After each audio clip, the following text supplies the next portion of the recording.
हरे कृष्णा। तो आप सब भक्तों का आज के इस अध्ययन सत्र में हार्दिक स्वागत है और आज हम अध्याय 56 का पाठ करेंगे। तो आइए प्रारंभ करते हैं इस अध्ययन सत्र को इस मधुर प्रार्थना से। कृष्णा कृष्णा कृष्णा कृष्णा कृष्णा कृष्णा कृष्णा हे कृष्णा कृष्णा कृष्णा कृष्णा कृष्णा कृष्णा कृष्णा हे कृष्णा कृष्णा कृष्णा कृष्णा कृष्णा कृष्णा रक्षामाम् कृष्णा कृष्णा कृष्णा कृष्णा कृष्णा कृष्णा पाहि माम् राम राघव राम राघव राम राघव रक्षा माम् कृष्णा केशव कृष्णा केशव कृष्णा केशव पाहि माम्। श्रील प्रभुपाद जी का प्रणाम मंत्र। नमः ओं विष्णुपादाय कृष्णा पृष्ठाय भूतले श्रीमते भक्ति वेदांत स्वामिन इति नामिने। नमस्ते सारस्वते देवे गौरवाणी प्रचारिणे निर्विशेषा शून्यवादी पाश्चात्य देशा तारिणे। हरे कृष्णा कृष्णा कृष्णा हरे हरे हरे राम राम राम हरे हरे। तो जो पिछला अध्याय था उसमें हमने पढ़ा था कैसे प्रद्युम्न उनका जन्म होता है और एक राक्षस शंबरासुर उनका अपहरण कर लेता है। तो उसके बाद जो उनकी पूर्व जन्म में पत्नी होती है रति, वो मायावती के रूप में स्वयंवर के घर पे जन्म लेती हैं। उनकी किचन में ही वो एज अ मेड सर्वेंट सेवा कर रही होती हैं। तो बाद में वो पूरा प्रसंग होता है कि कैसे शंबर उनको अपहरण करके समुद्र में फेंक देता है। फिर एक मछली के पेट में से वो मिलते हैं छोटे से शिशु। और फिर नारद मुनि मायावती को बताते हैं कि जो बच्चा है वास्तविकता में कामदेव हैं, जो पिछले जन्म में कामदेव थे और इस जन्म में ये भगवान श्री कृष्ण और रुक्मिणी के पुत्र प्रद्युम्न हैं। तो इस पूरे प्रसंग को हमने पढ़ा और फिर बाद में प्रद्युम्न जो है अपने माता पिता के पास वापस आते हैं, भगवान श्री कृष्ण से और रुक्मिणी देवी से मिलते हैं और नारद मुनि सबको बताते हैं कि एक्चुअली में कैसे क्या सारे इंसिडेंसेस क्या हुए थे। तो इसके बाद आज हम जो अध्याय पढ़ने जा रहे हैं इसका शीर्षक है संयमंतक मणि की कथा। तो आप देखेंगे कृष्णा बुक कुछ एक स्पॉट्स पे क्रोनोलॉजिकल थोड़ा आगे पीछे हो जाता है कि प्रभुपाद जी बीच में बता देते हैं कि ये कथा जो है इससे पहले हुई थी, ये इसके बाद हुई थी। तो काफ़ी हम सब डिवोटीज ने इस बारे में पढ़ा भी होगा। तो आज इसको हम विस्तार से चर्चा करेंगे कि ये क्या इस प्रसंग में क्या हुआ। तो आइए प्रारंभ करते हैं। द्वारका धाम के क्षेत्र में सत्राजीत नामक एक राजा था। वह सूर्य देव का महान भक्त था। सूर्यदेव ने उसे सैमंतक मणि प्रदान की थी। इस सैमंतक मणि के कारण राजा सत्राजीत तथा यदुवंश के मध्य एक मिथ्या बोध उत्पन्न हो गया था। एक कन्फ्यूजन सी हो गई थी, थोड़े टर्म्स खराब हो गए थे। तो सत्राजीत जो था वो द्वारका धाम के क्षेत्र में ही रहता था और सूर्यदेव को बहुत अच्छा डिवोटी था। बाद में सत्राजीत ने जब स्वेच्छा से अपनी पुत्री सत्यभामा तथा सैमंतक मणि श्री कृष्ण को अर्पित की, तब यह भ्रम समाप्त हो गया।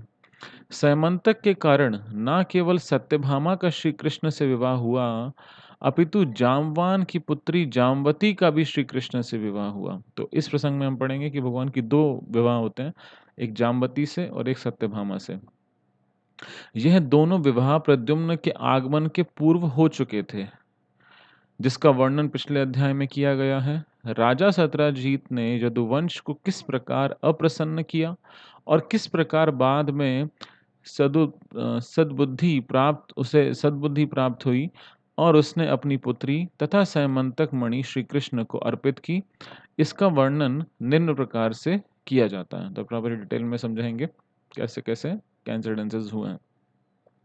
सूर्यदेव का महान भक्त होने के कारण राजा सत्राजीत को शनैः शनैः उनसे अत्यंत मैत्रीपूर्ण संबंध हो गया था। तो वैसे तो भक्त थे, लेकिन फ्रेंडशिप बन गई थी दोनों के बीच में। सूर्यदेव उससे अत्यंत प्रसन्न थे और उन्होंने उसे सैमंतक नामक एक विलक्षण मणि प्रदान की। तो ये जो सत्राजीत थे, ये सूर्यदेव के भक्त थे और उन्होंने फिर इनको एक मणि दी, सैमंतक मणि। तो क्या क्वालिटी थी इस मणि की? जब सत्राजीत ने यह मणि अपने कंठ में धारण की, तब वह सूर्यदेव की एक प्रतिकृति प्रतीत हुआ, यानी कि बिल्कुल ऐसा लगा जैसे सूर्यदेव ही हैं। यह मणि पहनकर जब वह द्वारका में जाता था, तब लोग सोचते थे कि श्री कृष्ण से भेंट करने सूर्यदेव नगर में आए हैं। उन्हें ज्ञात था कि कभी-कभी देवता लोग भगवान श्री कृष्ण से भेंट करने आते हैं। अतः जब सत्राजीत द्वारका आया, तब श्री कृष्ण के अतिरिक्त सभी ने उसे सूर्यदेव ही समझा। तो सब लोगों को कन्फ्यूजन हो गई कि सूर्यदेव आए हैं, जबकि वास्तविकता में सत्राजीत सैमंतक मणि को अपने गले में धारण करके द्वारका में विचरण कर रहा था। यद्यपि सभी राजा सत्राजीत से परिचित थे, किंतु सैमंतक मणि की जाज्वल्यमान कांति के कारण वह पहचाना नहीं जाता था। तो सबको लगता था कि सूर्यदेव आए हैं। भगवान से नॉर्मली देवी देवता आते रहते थे मिलने। एक बार उसे सूर्यदेव समझकर द्वारका के कुछ गणमान्य व्यक्ति तत्काल श्री कृष्ण को सूचना देने गए कि सूर्यदेव उनसे मिलने आए हैं। उस समय श्री कृष्ण चौपड़ खेल रहे थे। तो चौपड़ इंग्लिश में प्रॉपर लिखते हैं, चेस खेल रहे थे, शतरंज। द्वारका के एक गणमान्य नागरिक ने इस प्रकार कहा, प्रिय भगवान नारायण, आप श्री भगवान हैं। अपने नारायण अथवा विष्णु अंश में शंख, चक्र, गदा तथा पद्म युक्त आपकी चार भुजाएं हैं। आप वस्तुतः प्रत्येक वस्तु के स्वामी हैं, किंतु भगवान नारायण होने पर भी आप यशोदा माता के पुत्र के रूप में अभिनय करने के हेतु वृंदावन में अवतरित हुए हैं। तो एक रिस्पेक्टेड जो जेंटलमैन है द्वारका में, भगवान से मिलने आए हैं, तो भगवान की पहले स्तुति कर रहे हैं कि आप वृंदावन में यशोदा माता के पुत्र के रूप में आए हैं। यशोदा माता कभी-कभी आपको रस्सियों से बांध देती थी, अतएव आप दामोदर नाम से भी प्रसिद्ध हैं। द्वारका के निवासी भी श्री कृष्ण को भगवान श्री नारायण मानते थे। श्री कृष्ण के भगवान श्री नारायण होने की पुष्टि महान मायावादी दार्शनिक शंकराचार्य ने भी की है। शंकराचार्य द्वारा भगवान को निराकार मानने का यह अर्थ नहीं है कि उन्होंने भगवान के साकार रूप को अस्वीकार किया है। जो मायावादी हैं, जिनके जो सबसे प्रमुख आचार्य हैं, वो है शंकराचार्य। तो मायावादी जो लोग हैं, वो क्या कहते हैं कि भगवान का कोई साकार रूप नहीं है।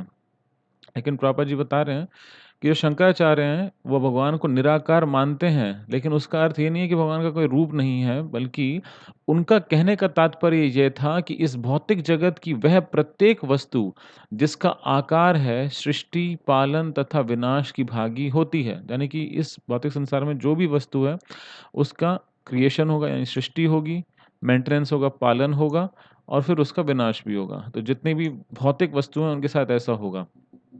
किंतु भगवान श्री नारायण का स्वरूप इन सीमाओं से सीमित होने वाला भौतिक स्वरूप नहीं है। तो यानी कि उनका जो स्वरूप है वो भौतिक नहीं है, पूर्ण रूप से आध्यात्मिक है। तो वो इन तीनों से बाध्य नहीं है, सृष्टि, पालन और विनाश।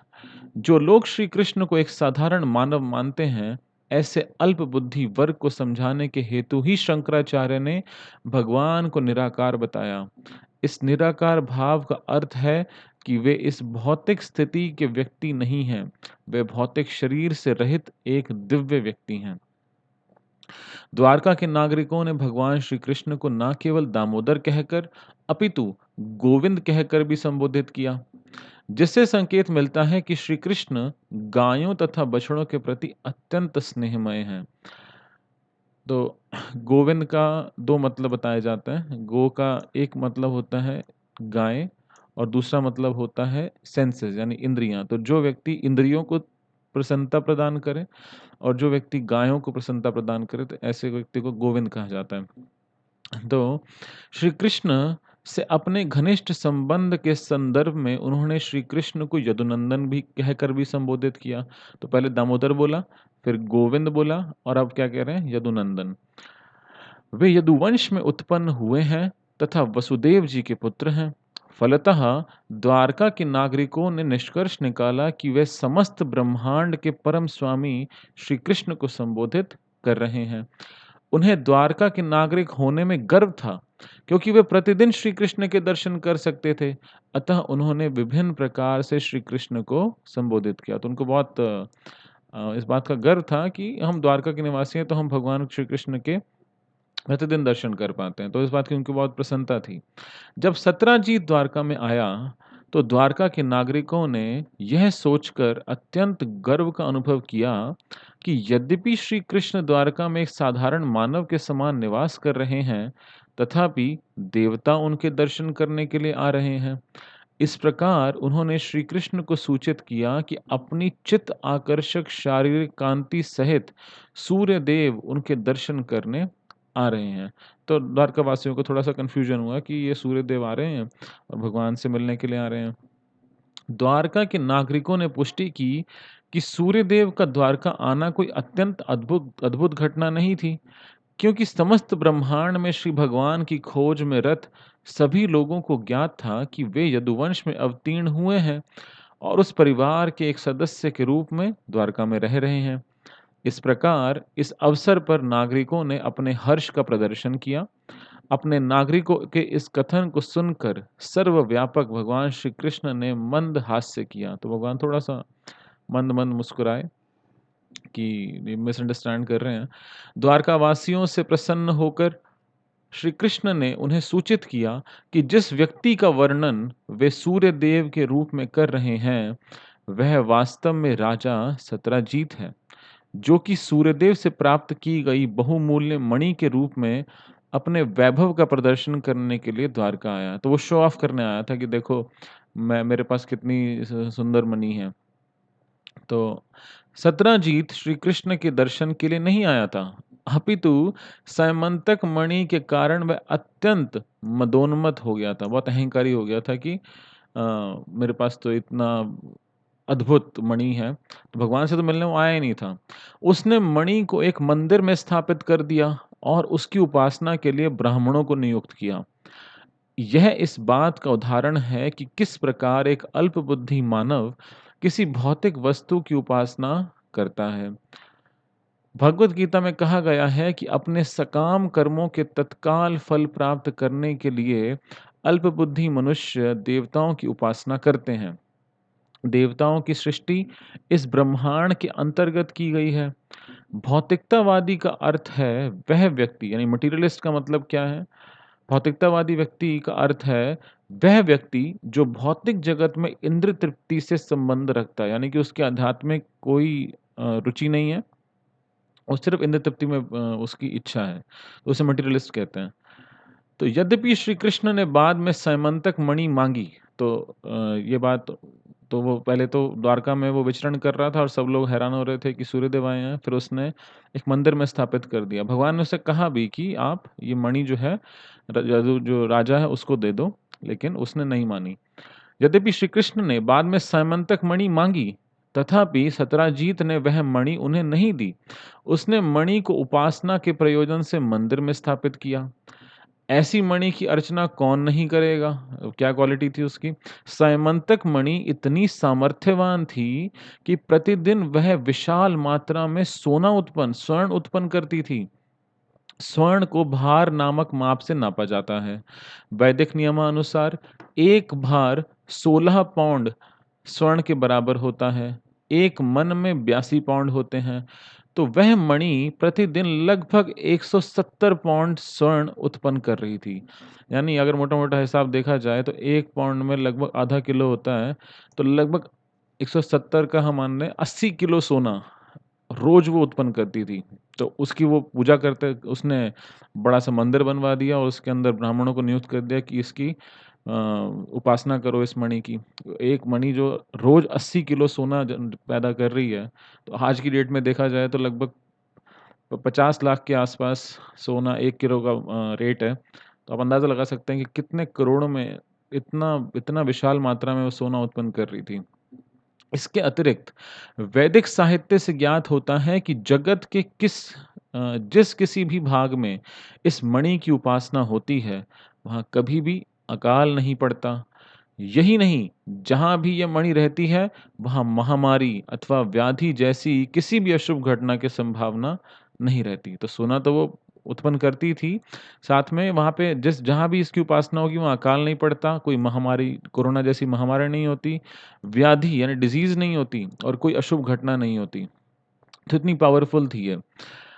तो श्री कृष्ण जगत को शिक्षा देना चाहते थे कि प्रत्येक सर्वश्रेष्ठ वस्तु देश के प्रशासन प्रमुख को अर्पित की जानी चाहिए। राजा उग्रसेन अनेक राजवंशों के राजा अधिराज थे तथा वे श्री कृष्ण के नाना भी थे। तो वैसे हमने पढ़ा था कि रुक्मिणी जी के साथ विवाह होने के बाद भगवान श्री कृष्ण को यदुवंश का साम्राज्य का वो बना दिया गया था राजा। लेकिन फिर भी राजा उग्रसेन जो थे वो बाकी जितने भी राजवंश थे उनके प्रमुख थे। तो श्री कृष्ण ने सत्यजीत से कहा कि वह सैमंतक मणि राजा उग्रसेन को भेंट कर दें, क्योंकि सर्वश्रेष्ठ वस्तु राजा को अर्पित करनी चाहिए। तो भगवान ने उनसे कहा था कि आप ये जो सैमंतक मणि है, आप ये उग्रसेन जी को गिफ्ट कर दो। किंतु देवोपासक होने के कारण सत्यजीत अत्यधिक भौतिकवादी हो गया और श्री कृष्ण का आदेश स्वीकार करने के स्थान पर उसने प्रतिदिन 170 पौंड स्वर्ण प्राप्ति के लिए मणि की उपासना करने को बुद्धिमता समझा। तो भगवान की बात को उसने वैल्यू नहीं किया, डिसरिगार्ड किया और फिर क्या किया? उस मणि की उपासना मंदिर में करानी शुरू कर दी। जिन्हें इतनी अधिक मात्रा में स्वर्ण प्रतिदिन प्राप्त हो सकता है, वह भौतिकवादी व्यक्ति श्री कृष्ण की भक्ति में रुचि नहीं लेते हैं।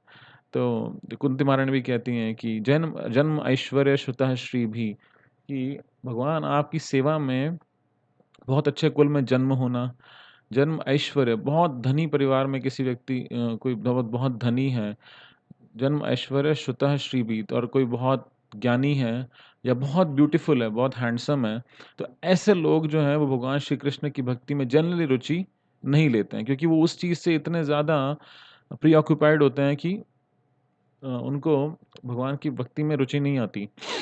अतएव कभी-कभी विशेष अनुग्रह के प्रदर्शन के लिए श्री कृष्ण किसी व्यक्ति को उसकी संचित विशाल भौतिक संपत्ति से वंचित कर देते हैं और इस प्रकार उस व्यक्ति को महान भक्त बना लेते हैं।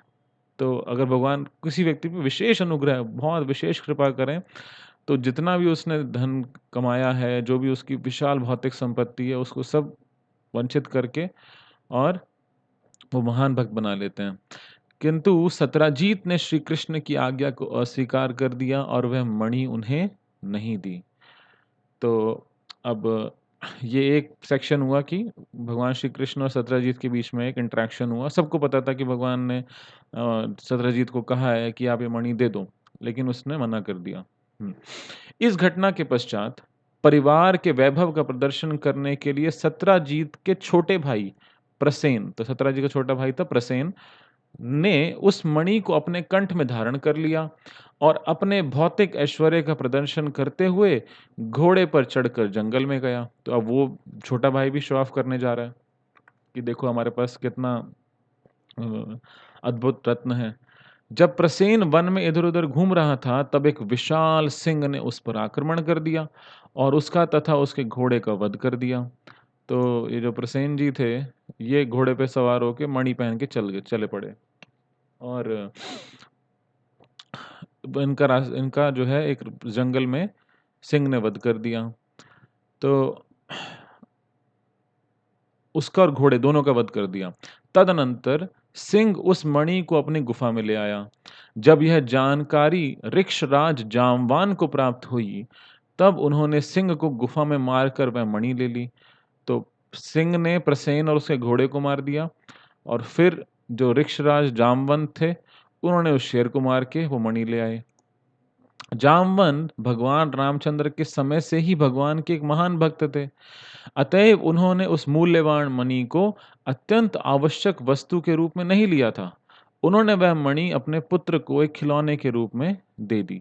तो उनको पता लगा कि ऐसी एक बहुत ही जानकारी मिली कि एक सिंह के पास इतनी मूल्यवान मणि है, तो जामवंत जी जो थे वो एक बियर की बॉडी में थे, रिक्ष जैसे कहते हैं, रीछ की बॉडी में थे। तो उन्होंने उसको कोई इंटरेस्ट नहीं दिखाया, अपने बच्चे को दे दिया कि आप इसके साथ खिलौने के रूप में खेलो। जब सत्यजीत का छोटा भाई प्रसेन मणि सहित वन से नगर में नहीं लौटा, तो सत्यजीत अत्यंत अशांत हो गया। उसे ज्ञात नहीं था कि उसके भाई का सिंह ने तथा सिंह का जाम्बान ने वध कर दिया है। इसके स्थान पर वह विचार करने लगा कि चूंकि श्री कृष्ण को यह मणि चाहिए थी और उन्हें नहीं दी गई, अतएव हो सकता है कि श्री कृष्ण ने यह मणि प्रसेन से बलपूर्वक लेकर उसका वध कर दिया हो। अब सत्यजीत को क्या लग रहा है कि भगवान श्री कृष्ण ने कुछ स्ट्रैटेजी बनाई है और उन्होंने बलपूर्वक ये मणि लेके मेरे भाई को मार दिया है। इस विचार को एक जनश्रुति का रूप देकर सत्यजीत ने उसे द्वारका के प्रत्येक भाग में फैला दिया। तो पूरी द्वारका में ये रूमर फैल गया, एक अफवाह फैल गई कि भगवान श्री कृष्ण ने सत्यजीत के छोटे भाई प्रसेन को मारा है और मणि चुरा ली है, क्योंकि हमारे दी नहीं थी। यह मिथ्या जनश्रुति कि श्री कृष्ण ने प्रसेन का वध करके मणि ले ली है, सर्वत्र दावाग्नि की भांति फैल गई। अतएव उन्होंने निश्चय किया कि द्वारका के कुछ निवासियों सहित वे वन में जाएंगे और सैमंतक मणि को ढूंढेंगे। तो भगवान पे आरोप लगा, और वो भी झूठा, कि भगवान ने ऐसा किया। अतः द्वारका के प्रमुख व्यक्तियों सहित श्री कृष्ण सत्यजीत के भाई प्रसेन को ढूंढने गए और उन्होंने उसे मृत पाया, क्योंकि सिंह ने उसका वध कर दिया था। तो साथ ही साथ श्री कृष्ण ने जामवान द्वारा मारे गए सिंह को भी पाया। तो जब भगवान श्री कृष्ण सारे कुछ प्रमुख निवासियों को द्वारका के लेकर गए, तो उनको पता लगा कि ये तो भाई प्रसेन यहाँ मरा पड़ा है, साथ में घोड़ा भी है, और थोड़ा दूर चले तो वो सिंह भी था जिसको जामवंत जी ने मारा था। तो पूरा मामला यहाँ पे क्लियर हो गया। तो जामवंत को सामंतया रीछ के नाम से भी पुकारा जाता है। देखने से ज्ञात हुआ कि रीछ ने बिना किसी शस्त्र की सहायता से सिंह को अपने हाथों से मारा था। तदनंतर श्री कृष्ण तथा द्वारका के नागरिकों को वन में एक विशाल गुफा मिली, जिसे रीछ के घर का मार्ग कहा जाता था। तो जहां जामवंत जी रहते थे, फिर भगवान श्री कृष्ण को वो गुफा मिली। श्री कृष्ण को ज्ञात था कि द्वारकावासी गुफा में प्रवेश करने से भयभीत होंगे, अतः उन्होंने उन्हें बाहर ही रुकने को कहा। तो भगवान अकेले ही गए और बाकी लोग बाहर वेट कर रहे थे। उन्होंने स्वयं रीछ जामवान को ढूंढने के लिए अकेले ही अंधेरी गुफा में प्रवेश किया। सुरंग में प्रविष्ट होने के पश्चात श्री कृष्ण ने देखा कि बहुमूल्य सैमंतक मणि रीछ पुत्र के को खिलौने के रूप में दे दी गई है। तो उसका बच्चा खेल रहा है उसके साथ। बालक से मणि लेने के लिए श्री कृष्ण वहां जाकर उसके समक्ष खड़े हो गए। जब रीछ के बालक की देखभाल करने वाली दाई यानी नर्स, वहां पे जो उनकी बच्चे की ख्याल रख रही थी, दाई माँ, तो उन्होंने देखा कि ये तो कोई नया आदमी बाहर से आ गया कहाँ पे। तो दाई ने श्री कृष्ण को अपने सम्मुख खड़ा देखा तो वह भयभीत हो गई। उसे भय था कि कहीं श्री कृष्ण उस बहुमूल्य सैमंतक मणि को ना ले। भय के कारण वह उच्च स्वर से चिल्लाने लगी। तो जो दाई थी वो बहुत जोर जोर से चिल्लाने लगी। दाई की चित्कार सुनकर अत्यंत क्रुद्ध होकर जामवान वहां गए।